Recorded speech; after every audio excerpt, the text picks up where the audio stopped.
آمنت بالله صدق الله مولانا العظيم الله उत्तराखंड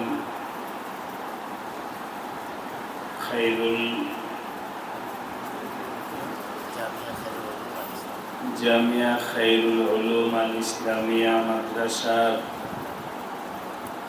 তালিবুল ইলম ভাইদের তরবিয়তি মজলিসে উপস্থিত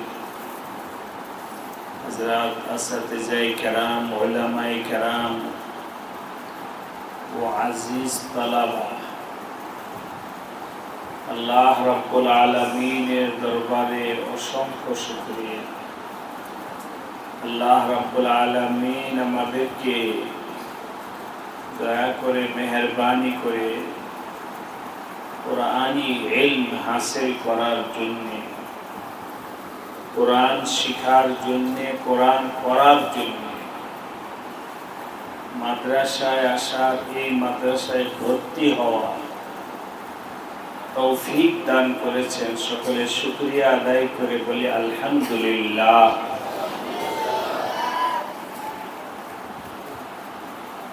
কুরআনে কারীম আল্লাহ তাআলার কিতাব, দুনিয়ার মধ্যে সর্বশ্রেষ্ঠ কিতাব। এই কিতাব থেকে দামি আর কোনো বই পুস্তক, আর কোনো শিক্ষা, আর কোনো গ্রন্থ নাই। সবচেয়ে মর্যাদা এবং দামি কিতাব হলো পবিত্র কোরআনে কারীম। এই কোরআনে কারীম এত দামি কিতাব, এই কিতাব যারা পড়বে তাদের ব্যাপারে নবী আলাইহিস সালাম বলেছেন, মান ক্বারাআ হারফান, যে কোনো ব্যক্তি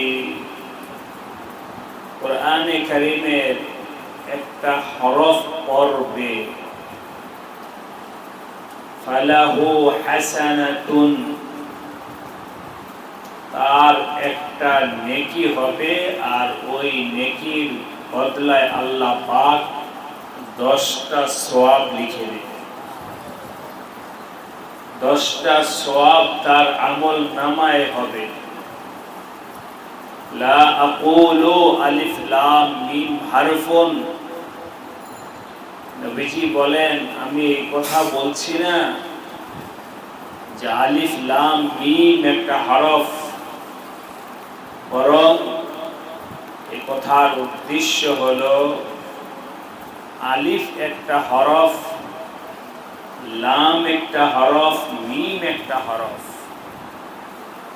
তাই কোনো ব্যক্তি যদি আলিফ লাম মিম পড়ে, আল্লাহ তাআলা তার আমল নামায় 3×30টা সওয়াব লিখে দেবে।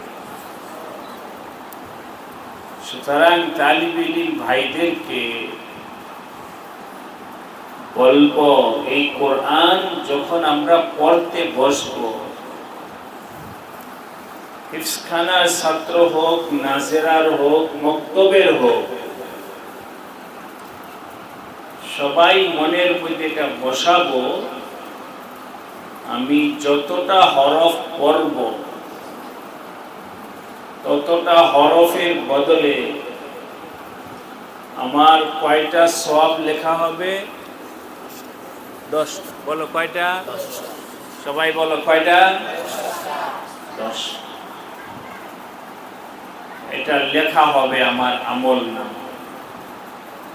10টা সওয়াব লেখা হবে। যতবার পড়বে ততবার 10টা, যতবার পড়বে ততবার 10টা। সুতরাং আমার বেশি বেশি পড়তে হবে। পড়লেই সওয়াব, পড়লেই সওয়াব। আর যখন আমি পড়তে বসবো তখন এই নিয়ত করে বসবো যে আমি সওয়াব হাসিলের জন্য পড়তেছি। চাই আমার ওস্তাদ দেখুক অথবা না দেখুক, উস্তাদ দেখলেও আমার সওয়াব হবে, না দেখলেও আমার সওয়াব হবে। সুতরাং আমি কোরআন নিয়ে বসছি, পড়তে থাকি, আর আমার আমল নামায় সওয়াব উঠতে থাকে। যে কথাটা বললাম পড়লেই সওয়াব, এটা আমার কথা নয়, নবী আলাইহিস সালাতু ওয়াস সালামের কথা নবীজি বলেছেন। আর আমাদের নবীজি কখনোই মিথ্যা কথা বলেন না, মিথ্যা আশা দেন না। এটা বাস্তব, যেটা সত্য ওইটাই বলেছেন। সুতরাং এর মধ্যে কোনো সন্দেহ নেই, আমি পড়লেই সওয়াব পাবো। সওয়াব হাসিলের নিয়তে তোমরা সবাই পড়ালেখা করো। রাজি আছি? সবাই রাজি? 2 নম্বর কথা হলো, আমরা যেহেতু কোরআন পড়তে আসছি, সওয়াব হাসিল করতে আসছি, এই মুখ দিয়ে আমি কোরআন পড়ব, এই মুখটাকে পাক সাফ রাখতে হবে। এই মুখকে নাপাক বানানো যাবে না। মুখ যেন পাক সাফ থাকে, পবিত্র থাকে। মুখ নাপাক হয় কিভাবে? মুখে নাপাক লাগাইলেন যেমন নাপাক হয়, ঠিক এমনি ভাবে গুনাহের দ্বারাও মুখ নাপাক হয়। যেমন মিথ্যা কথা বললে মুখ নাপাক হয়, গালি দিলে মুখ নাপাক হয়, মুখ দিয়া গান গাইলে মুখ নাপাক হয়, মুখ দিয়ে অসভ্য অসুন্দর কথা বললে মুখ নাপাক হয়, গীবত করলে মুখ নাপাক হয়। সুতরাং এই সমস্ত কোন বিষয় মুখ দ্বারায় বলা যাবে না।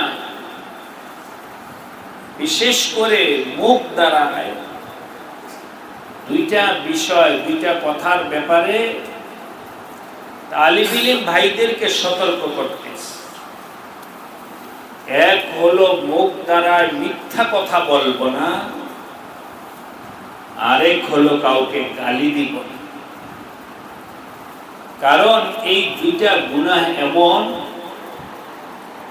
যেটা তালিব ইলমরাও করে, উস্তাদের সাথে মিথ্যা কথা বলে। বাড়িতে গেছে, বাড়ি থেকে আসতে মন চায় না, এই জন্য আসে নাই, আইসা একটা মিথ্যা কথা বলে দিল। তো বাড়িতে যাওয়ার সময় মিথ্যা কথা বলে ছুটি নিল।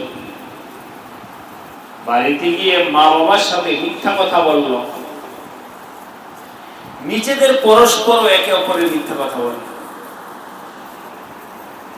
একজনের বিরুদ্ধে ওস্তাদের কাছে গিয়ে নালিশ করে দিল মিথ্যা কথা, যাতে করে ওস্তাদ জি ওকে পিটনি লাগা। এভাবে মিথ্যা কথা বলা, এর দ্বারা কি হয় শোনো, ইন্নাল কিসবা ওয়া ইন্নার রাজুল লা ইয়াকযিবু। মানুষ মিথ্যা কথা বলে, একটা দুইটা বলতে বলতে অভ্যস্ত হয়, অভ্যাস হয়ে যায় মিথ্যা কথা বলা। ইন্নার রাজুল লা ইয়াকযিবু, মিথ্যা কথা বলে, হাত্তা ইউকতাবু ইনদাল্লাহি কাযাবা। মিথ্যা কথা বলতে বলতে আল্লাহ পাকের দফতরে সে মিথ্যুক হিসাবে তার নাম উঠে যায়। অতএব আল্লাহর দরবারে মিথ্যুকের খাতায় নাম উঠে গেলে আর সেটা মোছা যাবে না। তাই তোমরা পরস্পর উস্তাদের সাথে এবং মা বাবার সাথে কারোর সাথে মিথ্যা কথা বলবে। এরই পাশাপাশি বললাম, কেউ কাউকে গালি দিবে না। একজন আরেকজনের সাথে ঝগড়া করে গালি দেন।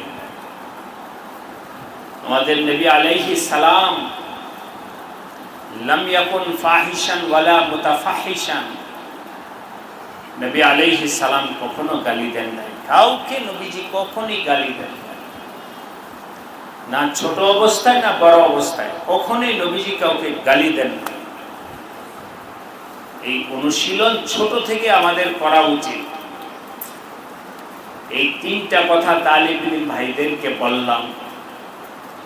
এক হলো পর্ব সওয়াবের নিয়তে, দ্বিতীয় নাম্বার কথা বললাম মিথ্যা কথা বলবো না, তৃতীয় নাম্বার হলো কাউকে গালি দিব না। আল্লাহ তাআলা প্রত্যেকটা তালিব ইলম ভাইকে হাফেজে